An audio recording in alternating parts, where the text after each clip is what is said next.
Bonjour à tous et bienvenue sur boursicoté.com pour cette nouvelle analyse technique du CAC 40 en clôture avec une séance qui a marqué donc la suite du mouvement haussier que nous avons constaté en fin de semaine dernière. Ce matin, je vous indiquais qu'il fallait préserver ici ces deux gaps pour conserver de la dynamique. Eh bien, on fait même mieux puisqu'on continue ici à s'inscrire totalement à l'extérieur des bandes de Bollinger. Donc ça fait quasiment 3 bougies de suite. Et donc au terme de cette séance, on clôture encore en hausse puisqu'à 7733,50, eh bien le CAC 40 gagne ce soir 0,31% par rapport à la clôture de la séance précédente. Donc il s'agit bien d'une phase de continuité haussière qui pour l'instant ne semble pas vouloir nous envoyer des signaux d'affaiblissement.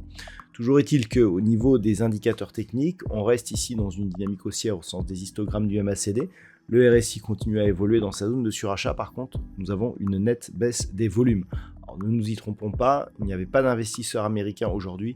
C'est peut-être plus ce qui explique justement ce manque de volume qu'un réel désintérêt du marché.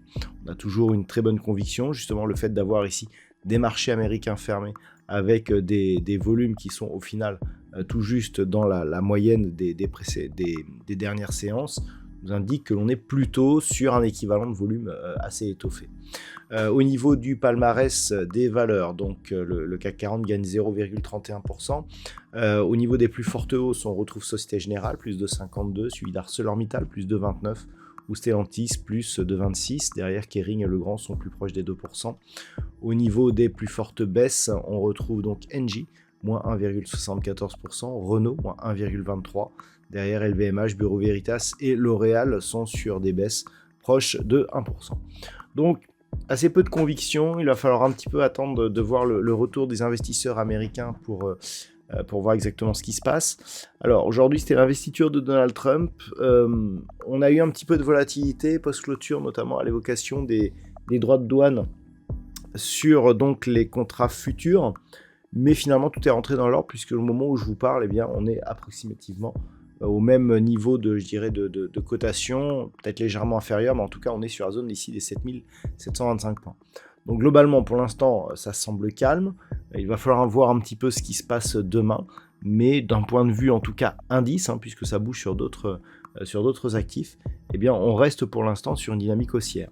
Si les cours venaient à redescendre, ici, c'est le comblement de ce premier gap et le franchissement de la zone des 7650 points qui commencera à nous donner des alertes. Ce ne sont pas des alertes très fortes, puisque globalement, avec ce contact ici supérieur, tant que l'on reste au-dessus de la moyenne mobile 20 exponentielle, ça reste haussier.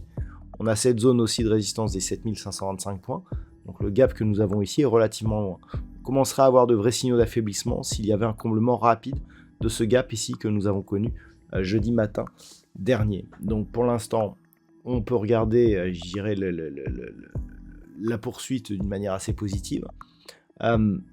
Le point qu'il faudrait casser pour avoir, je dirais, un peu plus de portée en termes de temps, c'est la zone ici est 7800 points. Cette zone qui avait été support ici, puis résistant sur toute cette phase de range. Si elle venait à céder, eh bien, elle pourrait matérialiser un signal de retournement à la hausse qui avait été anticipé ici par une rupture de la résistance oblique. Et puis nous avons eu une phase de stabilisation et là on est sur une phase de retournement.